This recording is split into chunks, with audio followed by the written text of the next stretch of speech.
നമ്മുടെ എല്ലാവർക്കും പ്രിയപ്പെട്ട ചരമലത്തിനും ഇർഷാദുമാണ്. ഇർഷാദ് എന്ന് പറഞ്ഞാൽ വളരെ പേഴ്സണലായിട്ട് പറയുകയാണെങ്കിൽ 10-20 വർഷം മുൻപുള്ള പരിചയമാണ്. ഞാൻ കോളേജിലൊക്കെ പഠിക്കുന്ന സമയത്ത് അത്യാവശ്യം പോക്കറ്റ് പണിക്കൊക്കെ ആയി ഫോട്ടോഗ്രാഫി ഒക്കെ ചെയ്യുന്ന കാലത്ത് ചില ഷോർട്ട് ഫിലിമുകളിലൊക്കെ ഫോട്ടോ എടുക്കാനൊക്കെ പോകുന്ന സമയത്ത് അന്ന് നായകനായിരുന്നു ഇർഷാദ്. അന്ന് മുതലുള്ള ഒരു പേഴ്സണലായിട്ടുള്ള ഒരു പരിചയമാണ് ഇർഷാദ്ക്കായിട്ട്. ഇർഷാദ്ക്കാണ് ഈ ചടങ്ങ് ഉദ്ഘാടനം ചെയ്യുന്നത്. ഏറെ സ്നേഹത്തോടെ നമ്മുടെ തൃശ്ശൂരിന്റെ പ്രിയപ്പെട്ട നടനെ ഈ യോഗത്തിലേക്ക് സ്വാഗതം ചെയ്യുകയാണ്. ചെറുമലച്ചനെ ഞാൻ അച്ഛന്റെ കേന്ദ്രത്തിൽ പോയിട്ട് ഒരു തവണ കണ്ടിട്ടുണ്ട്. ഞാൻ ബാബാറിനെ പോയി ഒരു നമ്മളുടെ അംഗങ്ങൾക്കായിട്ടുള്ള ഒരു കിറ്റിന്റെ കാര്യമൊക്കെ പറയാനായിട്ട് ഞങ്ങൾ ചെന്നപ്പോ വളരെ ഉത്സാഹമായി അതിനെ ഇടപെടുകയും നമുക്ക് വേണ്ട കാര്യങ്ങളെല്ലാം ചെയ്തു തരും. അതുമാത്രമല്ല ഈ കോവിഡ് ടൈമിലെല്ലാം നമ്മൾക്ക് വേണ്ട കിറ്റുകളും സംവിധാനങ്ങളും അംഗങ്ങൾക്കായുള്ള ക്ഷേമത്തിനൊക്കെ എന്നും പ്രശ്നത്തിന്റെ കൂടെ ഉണ്ടായിരുന്ന ആളാണ് ചെറുമലച്ചൻ. ചെറുമലച്ചൻ ആണ് ഇന്ന് ക്രിസ്മസ് സന്ദേശം നൽകുന്നത്. ചെറുമലച്ചനെ ഏറെ സ്നേഹത്തോടെ യോഗത്തിലേക്ക് സ്വാഗതം. അധ്യക്ഷത വഹിക്കുന്നത് പ്രസിഡന്റ് MP ബാബു, അദ്ദേഹത്തെ സ്വാഗതം ചെയ്യുന്നു. ട്രഷറർ നീലാംബരട്ടൻ ഉണ്ട്, അദ്ദേഹത്തെ സ്വാഗതം ചെയ്യുന്നു. ഈ യോഗത്തിലെത്തിയ മുഴുവൻ ആളുകളെയും സ്വാഗതം ചെയ്യാണ്. നമ്മുടെ ഒരു പ്രത്യേകത എന്ന് പറഞ്ഞാൽ പാട്ട് ക്ലബ്ബാണ്. പാട്ട് ക്ലബിന്റെ സജീവമായിട്ടുള്ള ഒരു പ്രവർത്തനം ഈ വർഷങ്ങളിലെല്ലാം നടന്നുപോയിട്ടുണ്ട്. അതിന് നേതൃത്വം വെച്ചിട്ടുള്ളത് കമ്മിറ്റി അംഗം മുരളിയാണ്. മുരളിയെ സ്വാഗതം ചെയ്യാൻ പ്രത്യേകമായിട്ട് നന്ദി പറയാണ്. ഇത് കഴിഞ്ഞതിന് ശേഷം പാട്ട് ക്ലബിന്റെ വിപുലമായിട്ടുള്ള പാട്ട് പരിപാടികളെല്ലാം ഉണ്ടായിരിക്കുന്നതാണ്. അധ്യക്ഷൻ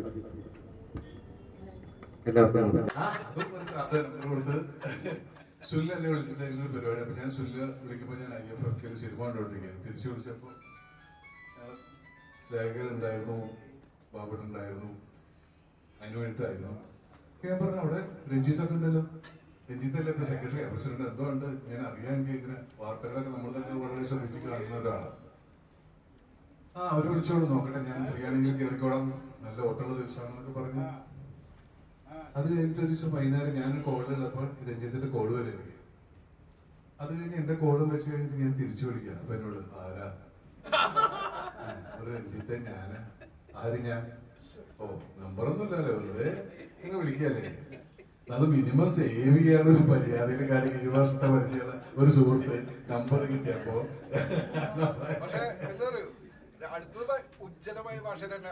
അതെ അതെ അതെ ആ തെറി ഞാൻ വിളിക്കുന്നില്ല.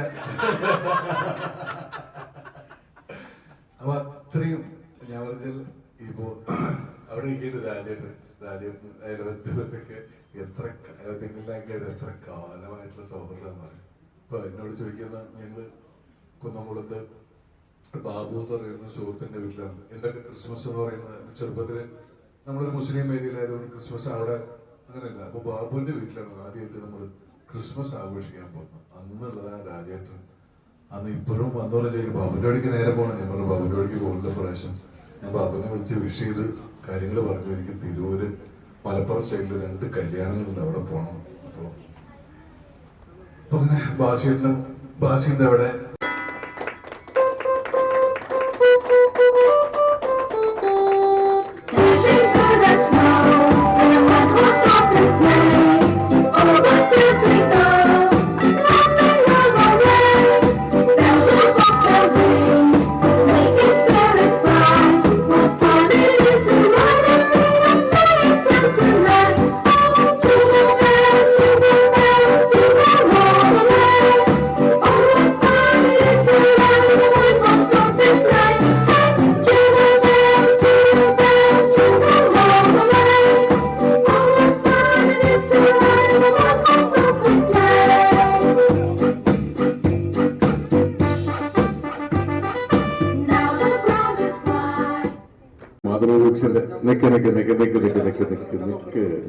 നമ്പർ വെക്കല്ലേ. അതും നമ്പർ കൊടുത്തത് സുല്ല എന്നെ വിളിച്ചിട്ട് ഇങ്ങനെ ഒരു പരിപാടി. അപ്പൊ ഞാൻ സുല്ല വിളിക്കുമ്പോ ഞാൻ IFFK സിനിമ കണ്ടോണ്ടിരിക്കുന്നു. തിരിച്ചു വിളിച്ചപ്പോ ഞങ്ങൾ ലേഖകൻ ഉണ്ടായിരുന്നു, ബാബുട്ടൻ ഉണ്ടായിരുന്നു, അതിന് വേണ്ടിയിട്ടായിരുന്നു. ഞാൻ പറഞ്ഞു അവിടെ രഞ്ജിത്തൊക്കെ ഉണ്ടല്ലോ. രഞ്ജിത്തല്ലേ ഇപ്പൊ സെക്രട്ടറി പ്രസിഡന്റ് എന്തോ ഉണ്ട്. ഞാൻ അറിയാൻ എനിക്ക് ഇങ്ങനെ വാർത്തകളൊക്കെ നമ്മളിതൊക്കെ വളരെ ശ്രദ്ധിച്ച് കാണുന്ന ഒരാളാണ്. അവര് വിളിച്ചോളൂ, നോക്കട്ടെ, ഞാൻ ഫ്രീ ആണെങ്കിൽ കയറിക്കോളാം, നല്ല ഓട്ടമുള്ള ദിവസമാണെന്നൊക്കെ പറഞ്ഞു. അത് കഴിഞ്ഞിട്ട് ഒരു ദിവസം വൈകുന്നേരം ഞാൻ കോളിലുള്ളപ്പോൾ രഞ്ജിത്തിന്റെ കോള് വരെ എനിക്ക്. അത് കഴിഞ്ഞ് എന്റെ കോളം വെച്ച് കഴിഞ്ഞിട്ട് ഞാൻ തിരിച്ചു വിളിക്കുക. അപ്പൊ എന്നോട് ആരാ? ഒരു രഞ്ജിത്തെ ഞാനാ. ആര് ഞാൻ? ഓ നമ്പറൊന്നും ഇല്ലല്ലോ, വെറുതെ ഇങ്ങനെ വിളിക്കല്ലേ. അത് മിനിമം സേവ് ചെയ്യാതെ മര്യാദയുടെ കാര്യം 20 വർഷത്തെ പരിചയമുള്ള ഒരു സുഹൃത്ത് നമ്പർ കിട്ടിയപ്പോ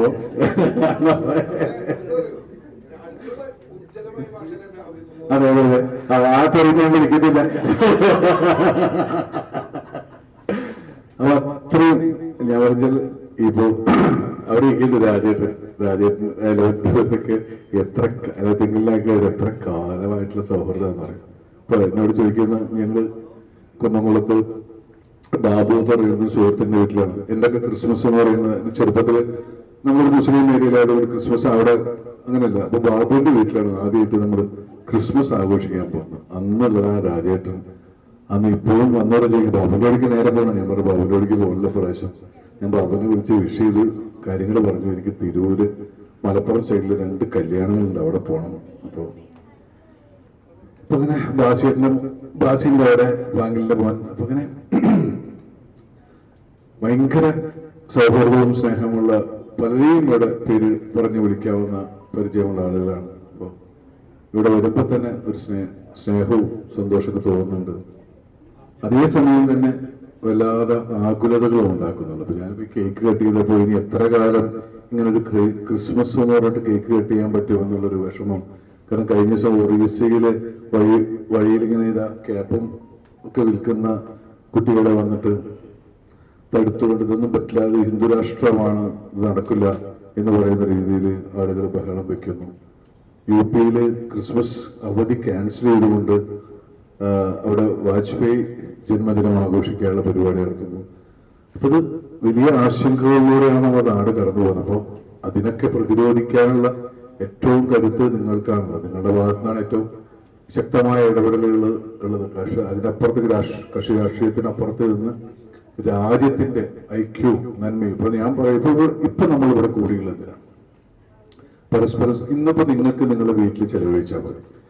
നമ്മുടെ ഒരു ഇപ്പൊ അച്ഛനെ പറഞ്ഞില്ല, ഞാൻ അച്ഛനെ ഈ കുറെ വർഷത്തെ പരിചയം എന്ന് പറയുമ്പോൾ ഞാൻ അച്ഛന് അവസാനമായിട്ട് ഞങ്ങളൊരു ഫംഗ്ഷനിൽ പങ്കെടുത്തത് ഒരു ബ്ലഡ് ബാങ്ക്. അപ്പൊ എന്റെ ഓർമ്മകൾ അങ്ങനെ കുറെ എല്ലാം ഇങ്ങനെ ചില ഓർമ്മകൾ ഭയങ്കര രസകരമായിട്ട് നിൽക്കുന്നത്, ചില സൗഹൃദങ്ങൾ, ചില ബന്ധങ്ങളൊക്കെ ഇങ്ങനെ നിലനിൽക്കുന്നുണ്ട്. അപ്പൊ നമ്മള് എന്തിനാണ് ഇന്ന് കൂട്ടുകൂടിയിരുന്നത്? കൂട്ടുകൂടുന്നത് നമ്മളൊരു ഞാനെപ്പോഴും പറയുന്നൊരു വാക്കുണ്ട്, കൂട്ടുകൂടുമ്പോൾ നിറഞ്ഞൊഴുകുന്നത് സ്നേഹമാണ്, അത് പകർന്നു തരുന്നത് വല്ലാത്തൊരു ഊർജ്ജമാണ് പറയുന്നത്. നമുക്കിങ്ങനെ ഈ പരസ്പരം നമുക്കിങ്ങനെ പരസ്പരം ഇന്ന് വീട്ടിലിരുന്നാൽ മതി. ഇന്നിപ്പോ ക്രിസ്മസ് തലേന്ന് ഇവിടെ ഓടി വന്നിട്ട് ഇതിന്റെ ബഹളത്തിന്റെ ഇടയിൽ അപ്പൊ നിങ്ങൾക്ക് നിങ്ങളുടെ സൗഹൃദങ്ങളുമായിട്ട് നിങ്ങളുടെ സ്നേഹങ്ങൾ പങ്കുവെക്കാം, വേവലാതികൾ പങ്കുവെക്കാം, ആശങ്കകൾ പങ്കുവെക്കാം. സ്നേഹം പങ്കുവെക്കുന്നതിനൊപ്പം തന്നെ നമ്മുടെ വേദനകളൊക്കെ പങ്കുവെച്ചുകൊണ്ട് നമ്മൾ വീട്ടിലേക്ക് പോകുമ്പോൾ നമുക്കുണ്ടാവുന്ന ഒരു എനർജി ഉണ്ട്. ശരിക്കും പറഞ്ഞു ഭയങ്കര ഊർജ്ജ. നമ്മൾ ഏറ്റവും വലിയ സമ്പത്ത് എന്ന് പറയുന്നത് നമ്മുടെ സൗഹൃദമാണെന്ന് വിശ്വസിക്കുന്ന ഒരാളാണ്. സൗഹൃദങ്ങളെ കാണുമ്പോൾ കിട്ടുന്ന ഒരു എനർജിയും അതുമായിട്ട് ഈ ആഘോഷങ്ങളൊക്കെ എന്തിനുണ്ടാക്കിയുള്ള വിഷു ആയാലും റംസാൻ ആയാലും ക്രിസ്മസ് ആയാലും എല്ലാ ആഘോഷങ്ങളും കൂട്ടുകൂടാനുള്ള. കൂട്ടുകൂടുമ്പോൾ നമുക്കിടയിൽ നല്ല രീതിയിലുള്ള സ്നേഹം നിറഞ്ഞൊഴുകും. അപ്പൊ സ്നേഹത്തോടെ സന്തോഷത്തോടെ നിങ്ങൾ എല്ലാവരും നമുക്കെല്ലാവർക്കും ഈ ഭൂമിയിൽ കഴിയാവുന്ന, അതായത് ഞാൻ തുടക്കത്തിലെ പറഞ്ഞ വലിയ ആശങ്കകൾ ഉണ്ടാക്കുന്ന ഇനി എന്നാണാവോ ബാക്കിയുള്ള ഓണം പോലും മാവേലിയുടെ വാമനന്റേതാക്കി മാറ്റുന്ന കാലത്താണ് നമ്മൾ ജീവിക്കുന്നത്. ക്രിസ്മസ് അവധി ക്യാൻസൽ ചെയ്യുന്നു, വഴിപാടുകാർക്ക് കച്ചവടം ചെയ്യാൻ പറ്റാതിരിക്കുന്നു. അപ്പൊ ആ രീതിയിലുള്ള വലിയ വലിയ വലിയ ആശങ്കകൾ ഉണ്ടാക്കുന്നൊരു സമയത്താണ് നമ്മൾ ഈ കൂട്ടുകൂടുന്നത്. തീർച്ചയായിട്ടും നമ്മളെല്ലാവരും അത്തരം കാര്യങ്ങൾ പ്രതിരോധിച്ചുകൊണ്ട് നമുക്ക് എല്ലാവരും, ഞാൻ പറഞ്ഞ ജാതിയുടെ മതത്തിൽ ഇതൊക്കെ ശ്രീനേട്ടൻ കഴിഞ്ഞ ദിവസം പറഞ്ഞ പോലെ ശ്രീനേട്ടൻ മുന്നേ പറഞ്ഞ സാധനം ഞാനിപ്പോ ഓർത്തു. ദൈവം ഉണ്ടോ ചോദിച്ചാൽ എനിക്കറിയില്ല, പക്ഷെ ദൈവം ഉണ്ടെന്ന് വിശ്വസിക്കാൻ എനിക്ക് ഇഷ്ടം എന്ന് പറഞ്ഞ പുള്ളി എന്നുവെച്ചാൽ അതിന്റെ പേരിൽ എന്തെങ്കിലും ആനുകൂല്യം ഉണ്ടെങ്കിൽ അത് ഇല്ലാന്ന് പറഞ്ഞിട്ട് നിഷേധിക്കേണ്ട കാര്യം എന്താന്ന് വെച്ചാൽ എനിക്ക് ഇല്ലാന്ന് പറഞ്ഞിട്ട് ഉണ്ടെങ്കിൽ പിന്നെ അത് കിട്ടണത് ദൈവത്തിലേക്ക് അപ്പുറത്ത് മനുഷ്യന്മാരെ തമ്മിലുള്ള സ്നേഹം, സന്തോഷം, പങ്കിടൽ, ചേർത്ത് പിടിക്കൽ, ഇതൊക്കെ നമുക്കിടയിൽ ഉണ്ടാവട്ടെ. മതത്തിന്റെ അപ്പുറത്താവട്ടെ മനുഷ്യർ തമ്മിലുള്ള സ്നേഹവും അടുപ്പവും എന്ന് മാത്രം ഈ അവസരത്തിൽ പറഞ്ഞുകൊണ്ട് ഈ ചടങ്ങിന്റെ ഔപചാരികമായ ഉദ്ഘാടനം നിർവഹിക്കുന്നു. Thank you. Christmas, happy Christmas. നിങ്ങള് കണ്ണിന്റെ പുരികം ഇങ്ങനെ ഇങ്ങനെ പിടിക്കും, മുകളിലേക്ക് പിടിക്കുക, എന്നിട്ടൊന്ന് ചിരിച്ചെല്ലാവരും കണ്ണിന് മുകളിലേക്ക് പിടിക്കും. പല്ല് കാണണം, പല്ല് കാണണം, പല്ല് കാണണം. പിടിക്കൂലേ, ചിരിച്ചല്ലേ പല്ലുകള്.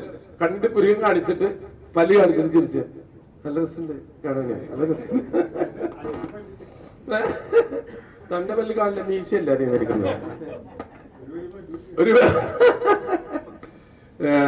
ആദ്യമേ സംതൃപ്തിയുള്ള കാര്യം പറയാം. നിങ്ങൾക്ക് എല്ലാവർക്കും 30 പേര് വരെ എന്നോട് പറഞ്ഞത് 30 പേർക്കും ഓരോ കേക്ക് വീതം ഞാൻ താഴെ തയ്യാറാക്കി വെച്ചിട്ടുണ്ട്. പോകുമ്പോൾ വീട്ടിൽ കൊണ്ടുപോയിട്ട് മുറിക്കാനുള്ള കേക്ക്, നവ്യയുടെ നല്ല ഉഷാറ് കേക്ക് നിങ്ങൾക്കുണ്ട്. അപ്പൊ അത് നിങ്ങളിപ്പോ ഞാൻ അവിടെ ഏൽപ്പിക്കാം. പോകുമ്പോ എല്ലാവരും വാങ്ങിച്ചുകൊണ്ട് പോകണം. നമ്മള് ഏത് തോട്ടത്തിൽ പോയാലും ഞങ്ങൾ പൂക്കളെ കാണും. ഞാൻ നാളെ മറ്റന്നാൾ ഊട്ടിയിലേക്ക് പോകുന്നുണ്ട്. അവിടെ പൂക്കൾ ഉണ്ടോ എന്ന് എനിക്കറിയില്ല, തണുപ്പാണ്. പക്ഷെ ഈ പൂക്കളെ കാണുമ്പോൾ നമുക്ക് ഭയങ്കര ഇഷ്ടമാണല്ലോ. ആണോ? ആണോ? പറ, ഇഷ്ടമാണോ? പക്ഷെ പൂക്കളെ അല്ല നിങ്ങൾ ഇഷ്ടപ്പെടേണ്ടത്. പിന്നെ എന്തിനാണ് ഇഷ്ടപ്പെടേണ്ടത്? ആ പൂക്കൾ അവിടെ വിരിയണമെങ്കിൽ അതിന്റെ താഴെ ആരും കാണാത്ത കുറെ വേരുകളുണ്ട്.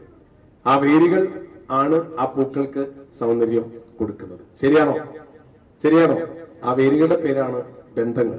ആ ബന്ധത്തെ കുറിച്ചാണ് ഇപ്പോ സംസാരിച്ചത്. ബന്ധങ്ങൾ. ഈ ലോകത്തില് ബന്ധം സ്ഥാപിക്കാൻ വന്നതാണ് യേശു ക്രിസ്തു. യേശുവിന്റെ ജനനമാണ് ക്രിസ്മസ് എന്ന് പറയുന്നത്. ഈ ലോകത്തിലേക്ക് വന്നിട്ട് എന്ത് ബന്ധം? സ്നേഹബന്ധം സ്ഥാപിക്കാൻ വന്നതാണ്. മാലാഖമാർ പാടിയത് എന്താണെന്നറിയോ? ലോകത്തിലെ സകല ജനതകൾക്കും സന്തോഷത്തിന്റെ വാർത്ത എന്ന് പറഞ്ഞത്. സകല ജനതകൾക്ക് എന്ന് പറഞ്ഞാൽ പിന്നെ ഒരൊറ്റാള് ഔട്ടില്ല. എല്ലാം അതാണ് ഇർഷാദ് ഇവിടെ പറഞ്ഞത്. സകല ജനതകൾക്കും സന്തോഷം നൽകാൻ. നമുക്ക് എപ്പോഴാണ് സന്തോഷം ഉണ്ടാവുക എന്ന് പറയാമോ? നിങ്ങളുടെ മുമ്പിൽ ഒരാൾ വന്നു നോക്കി, അയാൾ ഇങ്ങനെ കാണിച്ചു നോക്കിയ, അപ്പൊ ഒന്നിന് പോകുന്നത് അല്ല, ഇങ്ങനെ കാണിച്ചു നോക്കിയ, ഇതെന്താ അർത്ഥം? പിന്നെ ഇങ്ങനെ കാണിച്ചു നോക്കിയ, ഇതിന്റെ അർത്ഥം എന്താ? പിടികിട്ടില്ല. ചിലവർക്ക് പിടികിട്ടി. ആ കുട്ടിക്ക് പിടികിട്ടി. പറയണ പോലെ എന്താ കേട്ടാ? ഇന്നത്തെ കുട്ടികൾ പെട്ടെന്ന് മനസ്സിലായി. എന്ത്? One I love U. ആ കൊച്ചുകുട്ടിക്ക് മനസ്സിലായി. അപ്പോ പല കാര്യങ്ങളും ഇന്നത്തെ കുട്ടികൾക്ക് മനസ്സിലാക്കുന്നത് നമുക്ക് മനസ്സിലാക്കാനുള്ള കഴിവില്ല. ഞാൻ പറഞ്ഞു വരുന്നത് എന്താന്ന് വെച്ച് കഴിഞ്ഞാല്, നമ്മൾ സ്നേഹിക്കുന്നു എന്ന് പറയുമ്പോ, നമ്മളൊരാളെ കണ്ടിട്ട് ഐ ലവ് യു എന്ന് പറയുമ്പോ പിന്നെ പറയുന്നത് എന്താണെന്നറിയോ? നീ എന്റേതാണെന്ന് പറയണത്. അപ്പൊ നമ്മൾ വിചാരിച്ചു ഭയങ്കരമായിട്ട് എന്നെ സ്നേഹിച്ചു. അതിന്റെ അർത്ഥം നീ എന്റെ ആണ്, നീ ഇനി ഇല്ല, നീ ഞാൻ പറഞ്ഞൊക്കെ നീ കേട്ടിരിക്കുക, നീ എന്റെ ആണ്, നിന്റെ അസ്തിത്വം തന്നെ കളഞ്ഞു, നീ ഇനി എന്റെയാണ്, എന്റെ ആണെന്ന് പറഞ്ഞു എനിക്ക് എന്ത് വേണമെങ്കിൽ ചെയ്യാന്ന്. ഇതാണ് നമ്മൾ സ്നേഹത്തെ കുറിച്ച് നിർവചിക്കുക. കാരണം യു ആർ മൈൻ ഇത് കേൾക്കുമ്പോ തന്നെ ആണോ സന്തോഷായി. സന്തോഷമല്ല, അതോടുകൂടെ നീ ഇനി ഇല്ല, നിന്റെ അസ്തിത്വം കഴിഞ്ഞു, നീ ഇനി എന്റെ പോക്കറ്റിൽ ഇരിക്കുന്ന സാധനത്തിന് ഞാനല്ലേ തീരുമാനിക്കുക എപ്പോ ഉപയോഗിക്കണം എന്നുള്ളത്, അല്ലെ? എന്നാ യേശു ക്രിസ്തു വന്നിട്ട് ഐ ലവ് യു പറഞ്ഞതെന്നറിയോ? ഐ ലവ് യു എന്ന് പറഞ്ഞിട്ട് യേശു ക്രിസ്തു പറഞ്ഞത്, ഇനി ഞാൻ നിന്റെയാണ്, ഇനി ഞാൻ നിന്റെയാണ്, അല്ലാണ്ട് നീ എന്റെ ആണെന്നല്ല പറഞ്ഞത്. ഇനി ഞാൻ നിന്റെയാണ്, നിനക്ക് വേണ്ടിയിട്ടാണ് ഞാൻ ജനിച്ചത്. നീ എന്നെ കൊന്നാലും, നീ എന്നെ കുത്തിയാലും, നീ എന്നെ മുത്തി ഒട്ടിയാലും, നീ എന്നെ തള്ളിപ്പറഞ്ഞാലും, ചാട്ടുകൊണ്ടടിച്ചാലും ഞാൻ നിനക്ക് വേണ്ടിയിട്ടാണ്. ശരിക്കും സ്നേഹം എന്ന് പറയുന്നത് അതാണ്. സ്നേഹത്തിന്റെ അവതാരമാണ് ക്രിസ്മസ് എന്ന് പറയുന്നത്. പക്ഷെ ഇന്ന് നിങ്ങൾ ആലോചിച്ച് നോക്കി, നിങ്ങളുടെ വ്യക്തി ജീവിതത്തിൽ ആലോചിച്ച് നോക്കി, നിങ്ങൾ ഒരാളെ സ്നേഹിക്കാൻ പോയാൽ അയാള് നിന്നെ അങ്ങടെ അടിമപ്പെടുത്തും. ഇനി എന്താണ്? നീ എന്റെയാണ്, നീ പറഞ്ഞാൽ കേട്ടാ മതി. സ്നേഹം പലപ്പോഴും പൊസഷൻ ആണ്. പൊസസീവ് ലവ് എന്ന് പറഞ്ഞാൽ നമുക്ക് സഹിക്കാൻ പറ്റില്ല. പൊസസീവ് ലവ് എന്ന് പറയുന്നത് വെരി വെരി ഡേഞ്ചറസ് ആണ്. പൊസഷൻ എന്ന വാക്കിന് ഇംഗ്ലീഷിൽ വേറെ അർത്ഥമുണ്ട്. ആർക്ക് പറയാൻ പറ്റുക? അതാ കുട്ടിക്ക് പറയാൻ പറ്റില്ല എന്ന് എനിക്കറിയാം. പൊസഷൻ എന്ന അർത്ഥം വേറെ അർത്ഥമുണ്ട്. പൊസഷൻ എന്ന് പറഞ്ഞാൽ പിശാച് ബാധ എന്നാണ് അർത്ഥം. ബൈബിളിലെ A possessed man approach Jesus, അതായത് പിശാച് ബാധിച്ചൊരു മനുഷ്യൻ യേശുവിനെ സമീപിച്ചെന്ന് പറഞ്ഞ നമ്മൾ സ്നേഹിക്കുന്നത് പലപ്പോഴും പൊസസീവ് ആണ്. അതെന്റെ ആണെന്ന് പറയണം. പിന്നെ നീ പറയണം നിനക്കിനി വയസ്സില്ലാന്ന്, നീ എന്റെയാണ്. അതല്ല ക്രിസ്മസ് എന്ന് പറയുന്നത്. പക്ഷെ നമ്മൾ മനസ്സിലാക്കണം. ഞാൻ ഒരു വഴി കൂടെ നിങ്ങളെ നടത്താം. നീ ജനിച്ചത് മറ്റൊരാളുടെ ഗർഭപാത്രത്തിലാണ്, ആണല്ലോ? അതെ. നിനക്ക് ആദ്യമായിട്ട് ഭക്ഷണം തന്നത് വേറൊരാളാണ്. നിനക്ക് ആദ്യമായിട്ട് നിന്നെ കുളിപ്പിച്ചത് മറ്റൊരാളാണ്. നിനക്ക് ആദ്യമായി അക്ഷരം പഠിപ്പിച്ചത് മറ്റൊരാളാണ്. നിനക്ക് രോഗം വന്നപ്പോൾ ചികിത്സിച്ചത് മറ്റൊരാളാണ്. നീ പഠിച്ച് പാസ്സായപ്പോൾ നിനക്ക് കൺഗ്രാജുലേഷൻ തന്നത് മറ്റൊരാളാണ്. നീ കല്യാണം കഴിച്ച് നിന്റെ ജീവിതത്തിലേക്ക് സ്നേഹം കൊണ്ടുവന്നത് മറ്റൊരാളാണ്. നീ ജോലി കിട്ടിയത് മറ്റൊരാളാണ് ജോലി തന്നത്. നിനക്ക് ശമ്പളം തരുന്നത് മറ്റൊരാളാണ്. നീ വിജയിക്കുമ്പോൾ നിന്നെ കെട്ടിപ്പിടിച്ച് നിന്നെ അപ്രീഷിയേറ്റ് ചെയ്യുന്നത് മറ്റൊരാളാണ്. ഇനി നീ അസുഖമായിട്ട് ആശുപത്രി കിടക്കുമ്പോൾ അവസാനമായിട്ട് നിനക്ക് മരുന്ന് തരുന്നത് മറ്റൊരാളാണ്. നീ മരിച്ചു കഴിഞ്ഞാൽ മൂക്കിൽ പഞ്ഞു വയ്ക്കുന്നത് അതുകൂടി ആയിക്കോട്ടെ മറ്റൊരാളാണ്.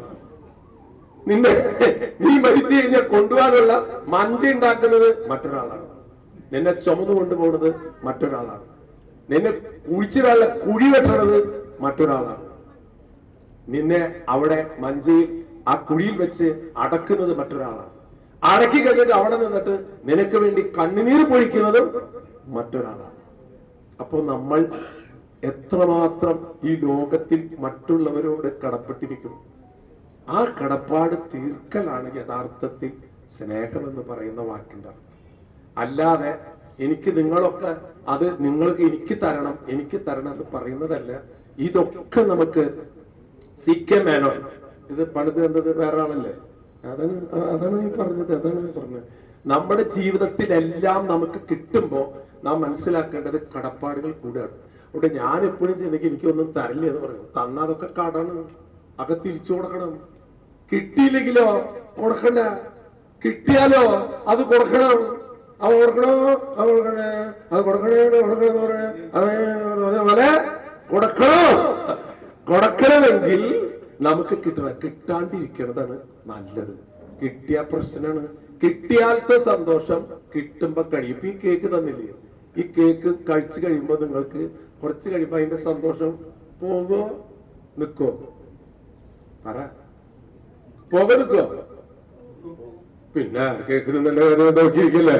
എന്ന് കേക്ക് 2 ആഴ്ച എങ്ങനെയുണ്ടോ കേക്ക്? ഏത് കേക്ക്? അല്ല നമ്മള് ക്രിസ്മസ് ആഘോഷം അതൊക്കെ അപ്പം വീടാം. എന്ത് സാധനം കിട്ടണേണ്ട സന്തോഷം ജോലി കിട്ടി കിട്ടണത് ഭയങ്കര സന്തോഷമാണ്. 2 ആഴ്ച എങ്ങനെയുണ്ട് ജോലി? ഭയങ്കര ഭയങ്കര സന്തോഷം പോയി. നീ അമേരിക്കയിലേക്ക് വിസ കിട്ടി ഭയങ്കര തുള്ളിച്ചാടിയിട്ട് പോയി. 2 വർഷം അവിടെ ചെന്നപ്പോ എന്തുട്ടാ അമേരിക്ക എന്നപ്പോ നിനക്ക് അതൊക്കെ പോയി. ഇനി നിങ്ങളൊരു പെൺകുട്ടീനെ സ്നേഹിച്ചു, കല്യാണം കഴിക്കണം ആഗ്രഹിച്ചു, കിട്ടാൻ വേണ്ടിട്ട് ആഗ്രഹിച്ചു, സംഭവം കല്യാണം കഴിച്ചു, കിട്ടി കഴിഞ്ഞിട്ട് അവരോട് ചോദിക്കണം എങ്ങനെയുണ്ടാ പെട്ടു അതെങ്ങനെയത്? അപ്പൊ എന്ത് സാധനവും അതങ്ങ് പറഞ്ഞു ഒരാള് ചെറുപ്പക്കാരൻ, അച്ഛാ നമ്മള് പെണ്ണിന്റെ പിന്നാലെ നടന്ന 8 വർഷം കെട്ടി കഴിഞ്ഞപ്പോ നമ്മൾ വിചാരിക്കും ഭയങ്കര സന്തോഷമായിരുന്നല്ലേ? എന്ത് പറ്റിയിടാന്ന് പെട്ടു. എന്ത് പറ്റിയ? അതായത് നമ്മള് ചില പെണ്ണുങ്ങൾക്ക് ലോങ് സൈഡിൽ ഭയങ്കര ബ്യൂട്ടിയാണ്, ഈ അടുത്ത് വരുമ്പോ അത്ര ഭംഗിയില്ലെന്ന്. അതുകൊണ്ട് അച്ഛൻ ആ കുട്ടി ചിരിച്ചു കിട്ടാ. അതോടെ അച്ഛൻ പിള്ളേരോട് പറഞ്ഞു നമ്മൾ കാണുന്ന പോലെ ഇല്ലാട്ടോ. പ്രത്യേകിച്ച് ഇപ്പൊ വാട്സപ്പിലൊക്കെ വന്നിട്ട് കംപ്ലീറ്റ് മേക്കപ്പ് കിട്ടി ലൈറ്റൊക്കെ അടിച്ചിട്ട് വരണത്. അടുത്ത് വരുമ്പോ അത്ര ഭംഗിയിലാണ്. അടുത്ത് വരുമ്പോ അത്ര ഭംഗിയില്ല. അപ്പൊ കെട്ടിയതിന്റെ സന്തോഷം കെട്ടിയൊപ്പം കഴിഞ്ഞു.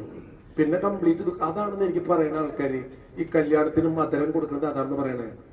ഉള്ള മധുരം എപ്പ തന്നു, ഇനി ഒക്കെ കഴിപ്പാന്ന്. അപ്പൊ അതുകൊണ്ട് ഈ ജീവിതത്തിലെ യഥാർത്ഥ സന്തോഷം എന്ന് പറയണത് നമ്മൾ ഒരാളെ സ്വന്തമാക്കുന്നതിലല്ല.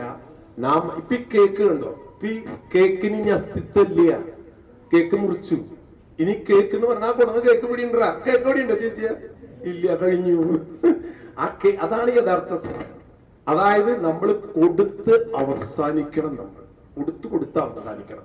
അപ്പൊ പെർഫെക്റ്റ് ആവണം. ക്രിസ്തുവിന്റെ ലൈഫ് അതാണ്. ഞാൻ ക്രിസ്മസിന്റെ സന്ദേശം പറയുമ്പോ ക്രിസ്തു കൊടുത്ത് ലാസ്റ്റ് ഡ്രോപ്പ് ഓഫ് ബ്ലഡ് അടക്ക കൊടുത്തിട്ട് പറഞ്ഞു യെസ് ഫിനിഷ്ഡ്, ഞാൻ നിങ്ങളെ സ്നേഹിച്ച് തീർത്തു എന്നുള്ളതാണ്. പലപ്പോഴും നമ്മൾ സ്നേഹിച്ചാൽ നമ്മൾ വലുതായി വരും. നമ്മൾ സ്നേഹിച്ചാൽ ചെറുതായി വരണം. ഞാൻ ഈ പുൽക്കൂട്ടിൽ നിങ്ങളെ ഈ ഇവിടെയുള്ള പുൽക്കൂടുകളെ കാണാൻ പൊക്കോട്ടാ. ആദ്യത്തെ പോലെ കാളി ഒട്ടമൊക്കെ നിങ്ങളുടെ നിൽപ്പുവാണ്. എന്താ സൈസ്? അതിൽ ഏറ്റവും ചെറിയ രൂപ ഏതാന്ന് തപ്പി നോക്കി. ഏതാ? ഈശോണ്. സാധാരണ നിങ്ങളുടെ ഒരു വലിയൊരു ഫോട്ടോ വയ്ക്കുമ്പോ നിങ്ങളുടെ ഫോട്ടോ ഇത്ര പോലെ വെച്ചാൽ നിങ്ങൾക്ക് ഇഷ്ടമാവുക. ബാക്കി പേർക്ക് വലിയ സൈസില് കൃഷ്ണാദിന്റെ പടം ഉണ്ണീശോയുടെ വലുപ്പത്തില് എന്തുട്ടണ്ട കാണിക്കണെന്ന് ചോദിക്കില്ലേ? അപ്പൊ നമ്മുടെ പണം ഏറ്റവും ചെറുതായിട്ടാണ് യേശു ക്രിസ്തു പറഞ്ഞത്. ഞാൻ നിങ്ങളുടെ ഇടയിലെ ഈ പുൽക്കൂട്ടിലെ ഏറ്റവും ചെറുതാണ് ഞാൻ. ഒരു കുഞ്ഞ് ഏറ്റവും ചെറിയ രൂപം, അതിനധികം കളിമണ്ണ് വേണ്ട. മാതാവ്, ഒട്ടകം, പശു ഒക്കെ സൈസ് ആയിട്ടേ വരും. പക്ഷെ ഉണ്ണീശോനെ ഉണ്ടാക്കാൻ അധികം കളിമണ്ണ് വേണ്ട, കുറച്ച് മതി. ചെറുതാകലാണ് ശരിക്കും സ്നേഹം. അതുകൊണ്ട് ക്രിസ്മസിന്റെ സന്ദേശം ഇതാണ്. അപ്പൊ നിങ്ങൾ ചിന്തിക്കേണ്ടത് ഇതാണ്, നമ്മൾ സ്നേഹിക്കുന്നത് യഥാർത്ഥ സ്നേഹമാണോ എന്ന് ഈ ക്രിസ്മസിന്. കാരണം നമ്മൾ പൊസസ് ചെയ്യണം ഓരോരുത്തരെ. പൊസസ് ചെയ്താൽ കുറച്ച് കഴിയുമ്പോ അവര് മടുക്കും നമ്മളെ, പിന്നെ ഗതിയില്ലാണ്ട് നമ്മുടെ കൂടെ നടക്കുന്നു മാത്രമേ ഉള്ളൂ. നമ്മളെ മടുക്കും. കാരണം പൊസഷൻ സ്നേഹം സഹിക്കാൻ പറ്റില്ല. ഫ്രീഡമാണ് സ്നേഹം. അതായത് നമ്മളെ നീ ആയിരിക്കണം എന്ന് പറഞ്ഞത്, അല്ലാതെ നീ എന്റെ ആവണം എന്നല്ല പറഞ്ഞത്. നീ നിന്റെ ആവണം, ഞാൻ എന്റെ ആവണം. ആ ഒരു ഫ്രീഡം ഉള്ളിടത്താണ് സ്നേഹം. അതാണ് ക്രിസ്തു കാണിച്ചു തന്നത്.